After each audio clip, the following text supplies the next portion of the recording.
San Diego 6 News in the morning. Your station for balanced news. And we'll talk about an issue a surprising number of parents actually deal with: speech disabilities for their children. As kids start up school once again, what better time to get this problem fixed? Our guest will show us exactly how to do that. Well, it is back to school time, and for those going to preschool, the first couple of years of schooling are oftentimes the most important, especially when it comes to speech development. So how do you know if your child is developing the right skills on time? Leah Moryosef is a licensed speech pathologist, and she's here with us this morning to offer some advice to parents. Good morning, Leah. Good morning. Thanks so much for being here. My pleasure. A big topic right now. We are in that fall routine, getting ready to go back to school. But let's start at the beginning, because really speech development starts when they're infants. And we have to know if we're taking the right steps as parents. So what do we need to look for to know if our children are developing correctly? It's a really good question. Generally, children, we say they begin their first words around 12 months. So some kids are a little earlier, some kids are a little bit later. We have ranges of normal, so we don't want to get too worried too soon. But usually by 18 months, they should definitely have several solid words. So I tend to worry about children from 18 months to 2 years of age who really have no words at all, or maybe one or two. But because by 2 years, they should be putting 2 words together. So if they're not even saying one word, it's a concern. And as they go into preschool, then that's when they start to develop the sentences and everything starts to make sense.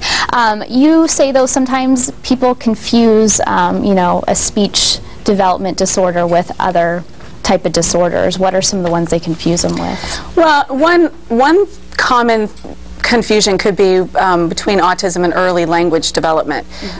Language usually progresses along a continuum, and it starts with 1 word and then 2-word sentences, and some kids are delayed in developing their language skills, which doesn't necessarily mean they have autism, but sometimes people can wonder if there's some kind of developmental delay like autism going on.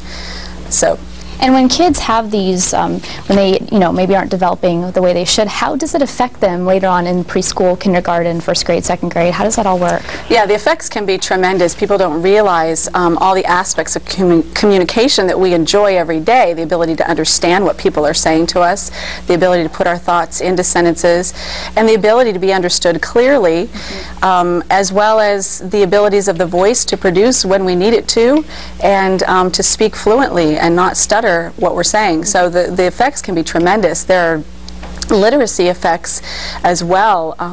Kids who have language delays or speech delays can have tremendous difficulty learning to read, write, spell. They tend to spell the way they talk, so if they can't pronounce the sounds correctly, they're going to start their spelling the way that they talk. So it can have a lot of impacts on later school years. So you've started SpeechWays, and I was reading a little bit about it, and you've got a lot of tips for parents now about what they should be doing to curb some of these problems. What are some of your main advice? What's the main advice you give when you have someone come in and, you know, they're very upset about what's happening and they're trying to help their child, you know, come up with the language that fits them best at their age? Right, and first of all, just to say, SpeechWays is a do-it-yourself speech therapy program that fills a void in kids getting the early access they need to speech therapy help.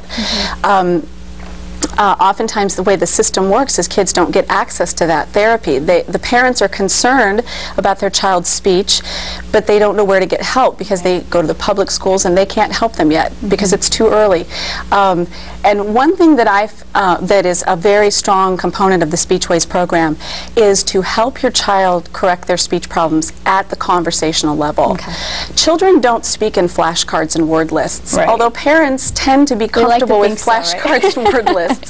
My feeling, and this is what the SpeechWays program, one of the hallmark characteristics of it that makes it different from other home therapy programs or even some speech therapy clinics, is that once you can get the child to say the sound correctly in a word, plug it into conversation. Because as soon as they can do it in a word, they can do it in words that are in a conversation. So as they're talking, you can correct them. Go back and have them say it again, but this time say it with the correct sound. Now, SpeechWays actually teaches parents how to get those correct sounds so that the child doesn't even need, in many cases, to go to speech therapy. So SpeechWays is designed to teach the sounds and to teach you how to get them into conversation fast. So lessons for parents too. Okay, Leah Moryosef, thank you so much for being here. Lots of good tips. For more information on how you can get a hold of her, just go to our website, san diego6.com, click on Hot Topics.